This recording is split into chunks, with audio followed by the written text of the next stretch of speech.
You can hear me? Yes. Good. How's it Okay. in this great state of Washington? Is it raining? Today it's getting sunnier. Wow, that's Love good. it. Yeah, Love it. yeah. We're starting to see where the days are getting a little bit longer and sunset is coming a little bit later. So I'll have to send you the picture I took yesterday of the sunset. It was unbelievable. Just gorgeous. You know I love sunsets. What up, baby girl? It's my. I gotta open an orange for her. So, Lindsay, I just want you briefly to talk about, just really quick, about you, your story, and Yeah. what you do. And I want to share. I want to share this, and it's a moment. You want to say hi, Maya? Here, I'll open this in a minute. Okay? Can you give Daddy a second? She's like, no. But I remember us going to a high school. I don't know what part of Washington it was in. And Lindsay has an organization called Hope Soldiers. And I'll let her explain what Hope Soldiers is. But I remember going to this school and it changed my perspective forever with transparency. Like, I don't know if you know this. You probably do because I was bawling like a baby. But we sat in this circle and it was a whole bunch of kids and like probably ninth, 8th grade, 10th grade kids. And that we did If You Really Knew Me.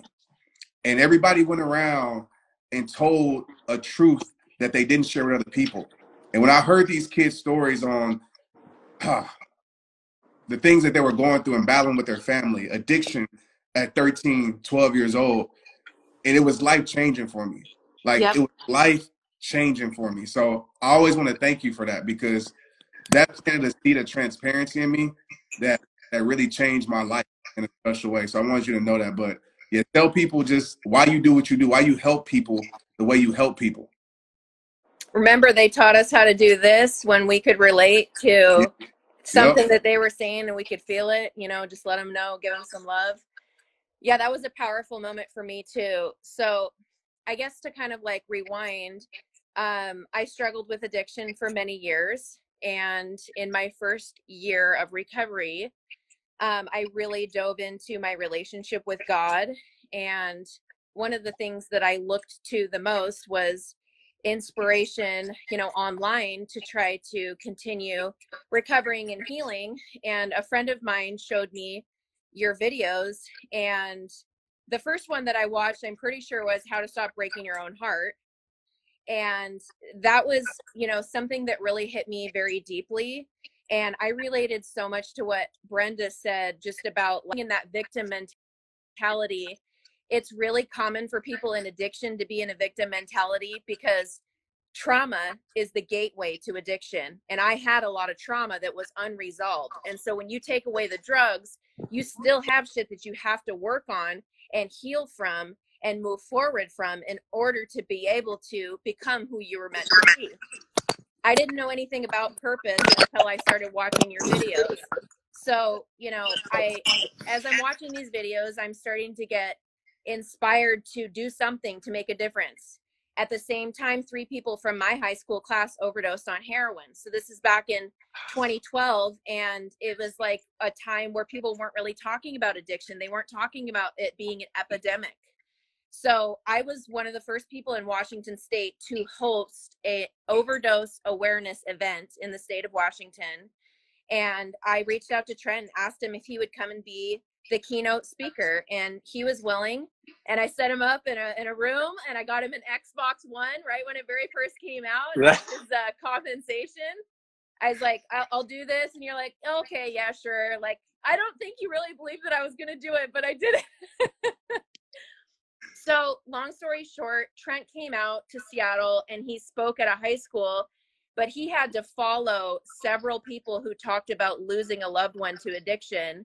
And he comes down to the floor and he's wearing the Seahawks jersey that I made him wear. And he's coming down and everybody's like hollering and so excited. And like the first couple of words is like, man, I'm having a really hard time even finding the words to say right now because of how moved I am. I didn't even realize how big of a problem this was. And it just touches me so much that I get to be here and lift people up. And it was like one of the most important moments of my life. So from that point on, I built the nonprofit.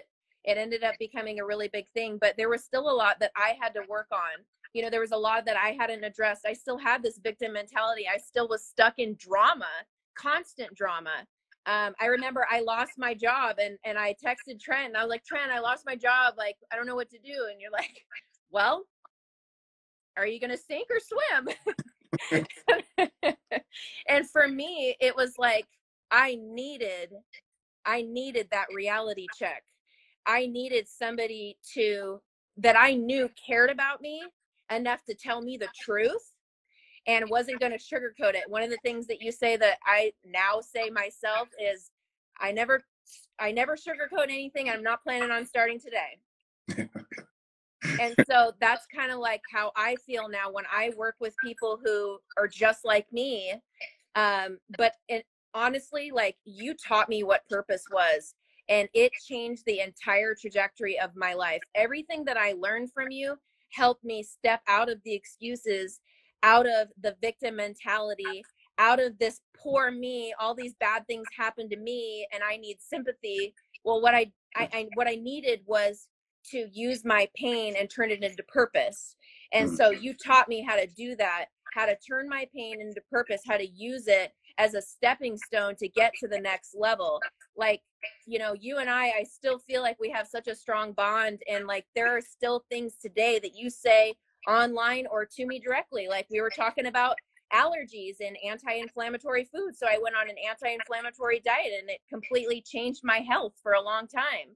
So like, there are things that I've learned from you that you may not even realize that you taught me, but that's the thing. And I posted in the comments that I wasn't really willing to look at myself or face myself until you handed me the mirror and you said, you know, this is where you are, this is who you are, and you need to recognize that you have an identity and you have a purpose, and it's more than this, you're better than this.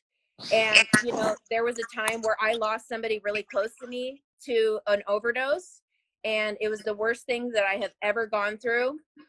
And I thought about suicide. You know, it was something that like I didn't know if I could come out of that pain. And I remember Trent was one of the first people to call me when I, you know, sent all my goodbye texts out. And he was like, you know, don't do this, man. Like, you do not need to do this. You have a purpose. Like, I know this hurts right now, but you are going to get through this and you're going to use this. Like, Nick is who died. He would want you to take everything that you've been through and continue to push this forward and use this in his memory, make him have a legacy, help him live on through you. And that really, it was what kept me alive and what kept me from not, you know, ultimately pulling the trigger, so to speak. But you know, that's where I was mentally. And I just think that this academy is so overdue for you, Trent, like for both of you. I don't know you very well, but I'm literally looking forward to knowing you more.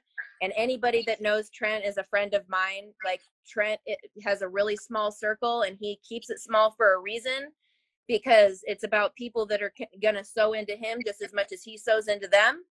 And so I really appreciate you and your partnership to Trent. And I really cannot wait to see what you guys do, because if it's anything like what you've done for me, Trent, you know, I really feel like you saved my life and gave me a reason to fight and taught me how to fight. And it was subtle. It was like, it was already in me. You just like pulled it out. So it wasn't like very far out of my reach. And it's not for anybody. It's not, it's just right around the corner. And like you were saying, like, the only thing that's really standing in the way is the excuse, you know, like that pretty lie that we tell ourselves as to why we can't do something, when really, like, we can do it, and we have the ability and we have the gifts and we have the talents to do it. We just need somebody to remind us. And you guys are that. You guys get to be the people that remind others of their potential and teach them how to unlock it. Hell, Lindsay, I appreciate you, man. And Lindsay's been to the White House for her works. Wow. She's done stuff with Macklemore for her works. Like, I'm gonna big you up, like, because what you do for recovery, and I've seen you like fight for so many people that have lost their lives, and I've seen you be there for people. I've seen you open your house. I've seen you make. I mean, servant heart is that's not even a word to use for you. So thank you for who you are. You've inspired me so much. Jay, you want to add anything? Say anything? No, just you're a walking inspiration. You know, keep doing meaningful work. And I can't wait to get to know you too. So, man, just keep doing your thing. Keep building. You inspired me tonight. That's for sure.